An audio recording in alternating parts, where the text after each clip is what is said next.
একটু অহংকার রাখো, ওই অহংকারটাই তোমার সেফ গার্ড। ওটা তোমার ব্যক্তিত্ব। হয়তো তুমি ভাবছো অহংকার রাখবো, না না, সে হয় নাকি, লোকে তো অহংকারই বলবে। সস্তা হয়ে গুরুত্ব হারানোর চেয়ে একটু অহংকার নিয়ে থাকা কি ভালো নয়? গোলাপ তো সুন্দরী, তবুও গোলাপ কাঁটা নিয়েই থাকে।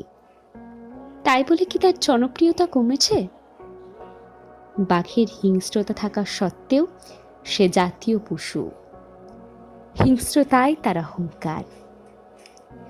কেউটে কত বিষধর সাপ বলতো, তার ফনাতেই তার অহংকার। ঢোড়ার বিষ নেই, তবুও তার কদর নেই। যতটা সহজভাবে নিজেকে অন্যের কাছে এগিয়ে দিয়ে মহৎ করতে চাইবে, জানবে তুমি সস্তাই হবে। একটু অন্তত অহংকার থাক, ওই অহংকারটাই তোমাকে আলাদা একটা সৌন্দর্য দেবে।